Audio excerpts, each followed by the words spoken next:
चुनावी दंगल का मैदान तैयार है। पहलवानी के हुनर तराशे जा रहे हैं। खोस खोस कर पहलवान निकाले जा रहे हैं। जो पहलवानी के दांव पेच नहीं जानते उन्हें सिखाए जा रहे हैं। जुबान सांप्रदायिक हो रही है, बयान समाजवादी हो रहे हैं। मंचों पर बहुजन हित मचल रहा है। मुट्ठियां तन रही हैं, भौवें तरेरी जा रही हैं, एक दूसरे पर उंगलियां भी उठाई जा रही हैं। राज्यों में चुनाव है और बागों में बाहर भी है। सब कुछ तैयार है। ये ठेठ सियासी नजारा है, ये चुनावी अखाड़ा है। नमस्कार दोस्तों, के न्यूज की इस खास पेशकश चुनावी अखाड़ा में आपका स्वागत है। मैं हूं शैलेंद्र चौहान। देखिए चुनावी अखाड़ा, और हां, बहुत जरूरी है आपके लिए, आप सीखिए ये सियासी पहाड़ा।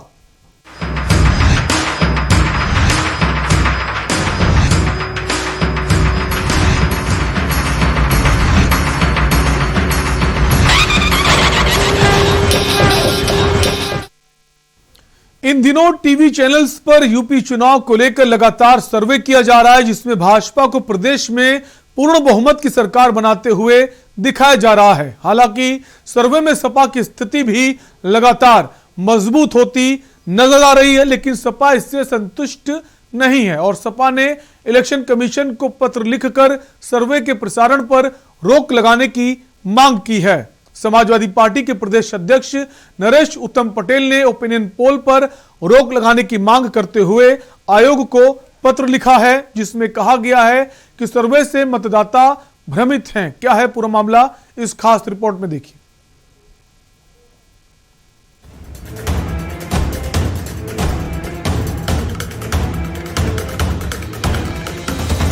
समाजवादी पार्टी की ओर से चुनाव आयोग को चिट्ठी लिखकर शिकायत की गई है कि भाजपा के उम्मीदवार कैराना शामली सहित अन्य जगहों पर आदर्श आचार संहिता की धज्जियां उड़ा रहे हैं। सपा ने चुनाव आयोग को पत्र लिख ओपिनियन पोल्स पर रोक लगाने की मांग की है। समाजवादी पार्टी ने चुनाव आयोग से कुछ समाचार चैनलों पर प्रसारित होने वाले जनमत सर्वेक्षणों को तत्काल प्रभाव से रोकने की मांग की है। प्रमुख चुनाव आयुक्त को लिखे पत्र में पार्टी ने दावा किया है कि ओपिनियन पोल्स का प्रसारण आदर्श आचार संहिता का उल्लंघन है और ये मतदाताओं को गुमराह और चुनाव को प्रभावित कर सकते हैं। समाजवादी पार्टी के प्रदेश अध्यक्ष नरेश उत्तम पटेल ने आयोग को पत्र लिखा है। ओपिनियन पोल से सपा को ऐतराज। ओपिनियन पोल के खिलाफ सपा का ईसी को पत्र। ओपिनियन पोल पर रोक लगाने की मांग। समाजवादी पार्टी पर बीजेपी ने भी कसा तंज। बीजेपी ने बताया सपा की हार की हताशा। सपा का आरोप, बीजेपी उड़ा रही आचार संहिता की धज्जियां। कैराना शामली व अन्य जगहों पर बीजेपी प्रत्याशी उड़ा रहे धज्जियां। कुछ समाचार चैनलों पर प्रसारित हो रहे हैं जनमत सर्वेक्षण। सपा का आरोप, मतदाताओं को गुमराह किया जा रहा है। ओपिनियन पोल से मतदाता भ्रमित हो रहा है। ओपिनियन पोल से चुनाव प्रभावित हो रहा है। उत्तर प्रदेश विधानसभा चुनाव 2022 के चुनावों की तारीखों का ऐलान 8 जनवरी 2022 को हो गया था। पहले चरण का नामांकन समाप्त हो गया है, अब दूसरे चरण की तैयारी है। सपा का कहना है कि कई न्यूज चैनल ओपिनियन पोल दिखा रहे हैं, जिससे मतदाता भ्रमित हो रहा है और चुनाव प्रभावित हो रहा है। ये कार्य आदर्श आचार संहिता का खुला उल्लंघन है। समाजवादी पार्टी का कहना है कि भाजपा के उम्मीदवार कैराना शामली सहित अन्य जगहों पर आदर्श आचार संहिता की धज्जियां उड़ा रहे हैं। वहीं समाजवादी पार्टी पर बीजेपी ने तंज कसते हुए कहा कि सपा की हार की हताशा झलक रही है। समाजवादी पार्टी ने न्यूज चैनलों में चलाए जा रहे चुनाव सर्वेक्षणों पर रोक की मांग की, तो वहीं बीजेपी ने भी पलटवार करते हुए सपा की हार सुनिश्चित कर दी। अब देखना यह है कि सपा की मांग को लेकर आयोग क्या कदम उठाता है। इलेक्शन डेस्क, के न्यूज इंडिया।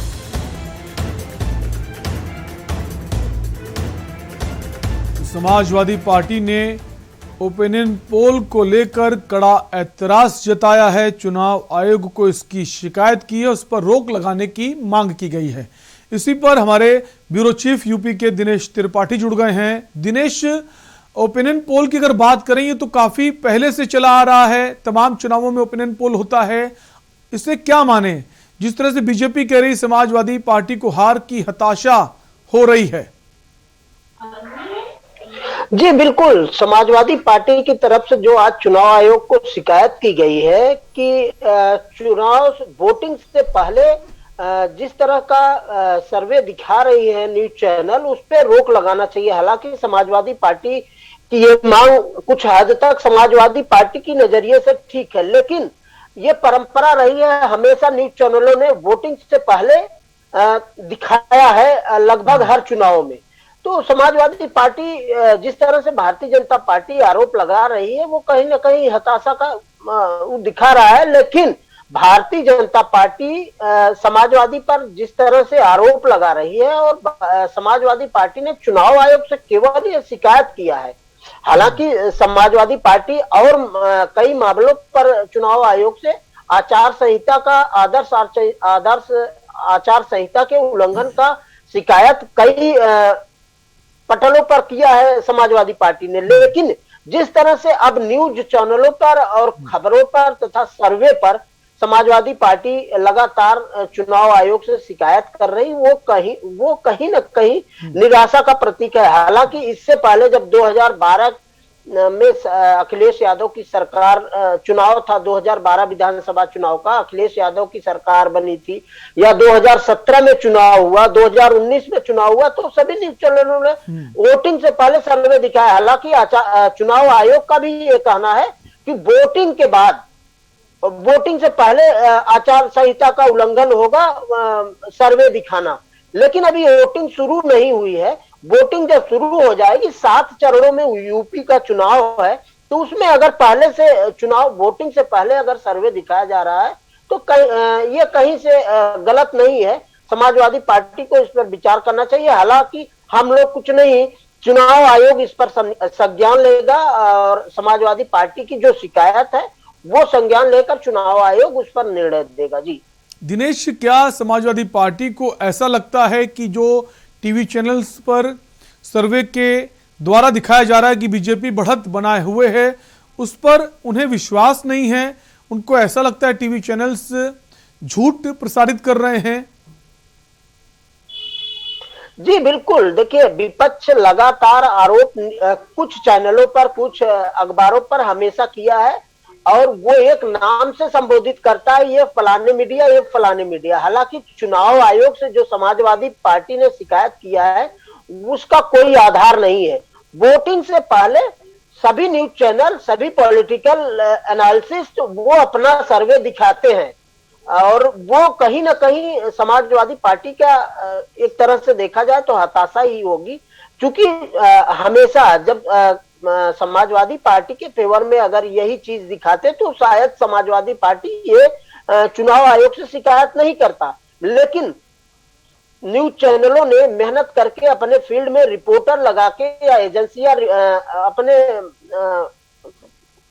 बिल्कुल अपने संस्था के लोगों को उतार कर अगर सर्वे करवा रहा है, गांव गांव घूम के, घर घर जाके सर्वे कर रहे हैं, तो उस पर उंगली नहीं उठाना चाहिए किसी भी तरह से। बिल्कुल, और बीजेपी को भी मौका मिल गया है, बीजेपी पलटवार भी कर रही है। उसका ये कहना है समाजवादी पार्टी घबरा गई है, डर गई है, उसकी ये हार की हताशा है। बहुत बहुत शुक्रिया दिनेश, इस खबर पर हमारे साथ जुड़े रहने के लिए। और बात करेंगे पंजाब की। पंजाब में बीजेपी कैप्टन अमरिंदर सिंह की पंजाब लोक कांग्रेस और सुखदेव ढींडसा की पार्टी की शिरोमणि अकाली दल संयुक्त मिलकर चुनाव लड़ेंगे। इसी कड़ी में जेपी नड्डा ने प्रेस कॉन्फ्रेंस कर पंजाब में गठबंधन की सीटों का ऐलान कर दिया। पंजाब में सीटों के बंटवारे में बीजेपी 65, पंजाब लोक कांग्रेस 37, तो शिरोमणि अकाली दल संयुक्त 15 सीटों पर चुनाव लड़ेंगे। आगामी चुनाव में पंजाब में क्या होगा, सियासी समीकरण देखिए इस खास रिपोर्ट में।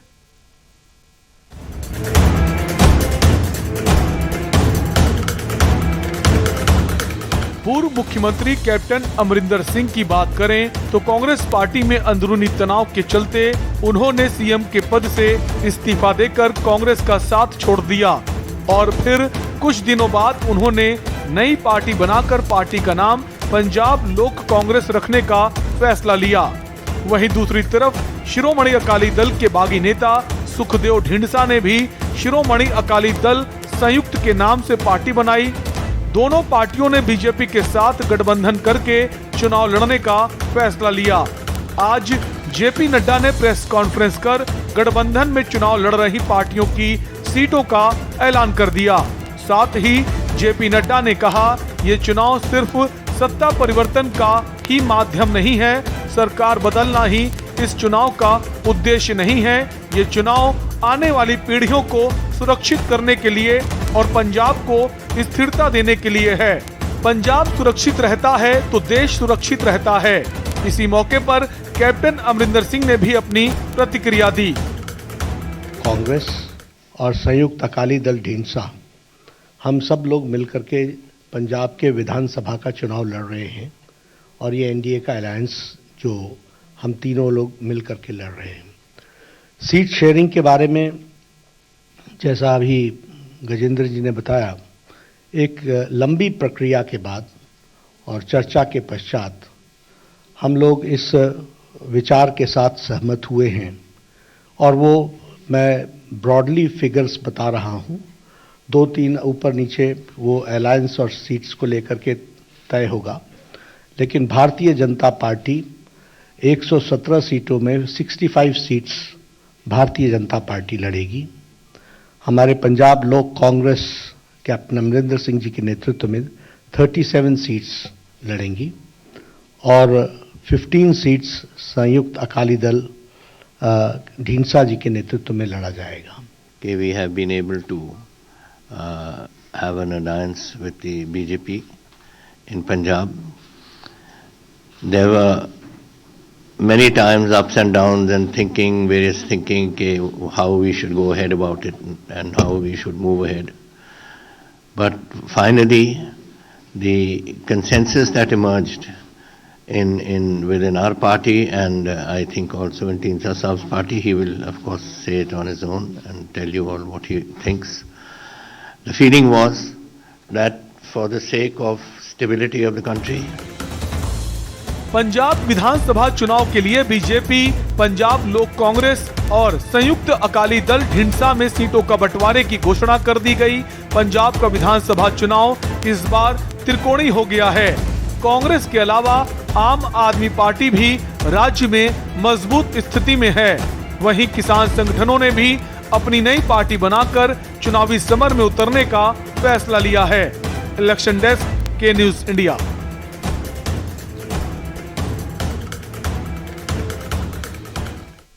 और इसी खबर पर हमारे पंजाब से ब्यूरो चीफ विनोद गुप्ता जुड़ गए हैं। विनोद, कैसे देखें जो सीटों का ऐलान किया गया है? सबसे ज्यादा सीटें जो हैं खुद बीजेपी की हैं, बीजेपी ने सबसे ज्यादा प्रत्याशी उतारे हैं। क्या अब तक जो बीजेपी का ग्राफ रहा है पंजाब में, इस बार बदलने की कोशिश है, बदल सकता है? जी बिल्कुल शैलेंद्र, अगर बात की जाए पंजाब के अंदर, तो पंजाब में भारतीय जनता पार्टी एक बड़े भाई की भूमिका में निभा रही है और यही कारण है कि आज भारतीय जनता पार्टी ने अपने जो सीटें रखी है वो 65 सीटें रखी है। वही जो पंजाब लोक कांग्रेस की बात करें तो उसको 37 और संयुक्त अकाली दल ढींसा को 15 सीटें जो दी गई है, तो बड़े भाई की भूमिका वो निभाते हुए भारतीय जनता पार्टी ने पंजाब में अपने उम्मीदवार उतारे हैं और पहले जो लिस्ट उन्होंने 33 बंदों की जो लिस्ट है शुक्रवार को जारी भी कर दी थी। और सबसे बड़ी बात, पंजाब के अंदर आज की डेट में बात की जाए, जो बड़े बड़े लीडर है कांग्रेस के, वो भी भारतीय जनता पार्टी से जुड़ रहे हैं। यही कारण है कि ज्यादा सीटें भी बीजेपी ने अपने पास रखी है। जी विनोद, अक्सर हम देखते हैं कैप्टन अमरिंदर सिंह जब कांग्रेस पार्टी में थे तब भी और उसके बाद भी वो हमेशा ये बात कहते नजर आते हैं कि पंजाब के जो बॉर्डर्स हैं वो सुरक्षित नहीं हैं। पाकिस्तान को लेकर वो लगातार निशाना साधते रहे हैं, सिद्धू पर भी लगातार वार करते रहे हैं। तो एक बार चुनाव में फिर से वो राष्ट्र की सुरक्षा का मुद्दा सामने ला रहे हैं। क्या बीजेपी, ढींसा, अमरिंदर ये सब मिलकर राष्ट्रवाद को हवा देने की कोशिश कर रहे हैं चुनावों में?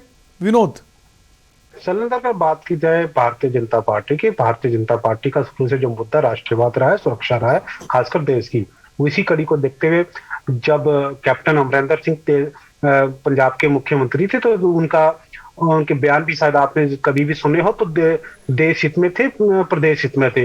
यही कारण है कि कैप्टन आज भी, क्योंकि फौज में रहे हैं, कैप्टन रहे हैं, देश के आर्मी में रहे हैं, तो कहीं ना कहीं उनके अंदर देश की जो भावना है, देश सुरक्षा की भावना सर्वोपरि है। और यही कारण है कि कैप्टन आज भी जो बॉर्डर इलाके हैं, क्योंकि पंजाब का जो बॉर्डर है वो पाकिस्तान से बिल्कुल लगता है, और वही यही कारण है वहां से चाहे गोलीबारी हो चाहे नशे का कारोबार हो बहुत ज्यादा होता है। तो यही कारण है कि कैप्टन हमेशा राष्ट्र हित के लिए बोलते हैं, और आज भी जब चुनाव लड़ रहे हैं तो बिल्कुल एक बड़ा चेहरा है, मुख्यमंत्री रहे हैं। तो अब देखने वाली बात होगी कैप्टन के बीजेपी में आने से बीजेपी को कितना फायदा पहुंचता है, और चूंकि ढिंढसा जो है उनको भी नकारा नहीं जा सकता। क्या एक बार बीजेपी अब एक इतिहास लिख सकती है पंजाब चुनाव में, भी देखने वाली बात होगी। फिलहाल के लिए विनोद आपका बहुत बहुत शुक्रिया इस खबर पर हमारे साथ बने रहने के लिए। तो पंजाब में बीजेपी ने अपने प्रत्याशियों की जो लिस्ट है वो जारी कर दी है। अमरिंदर उनके साथ हैं, उन्होंने नई पार्टी बनाई है, ढिंढसा उनके साथ है, और सबसे ज्यादा जो संख्या प्रत्याशियों की है वो खुद बीजेपी की। फिलहाल यहां वक्त ब्रेक का है, फौरन लौटेंगे। आप देख रहे हैं के न्यूज़, खबरों का सारथी।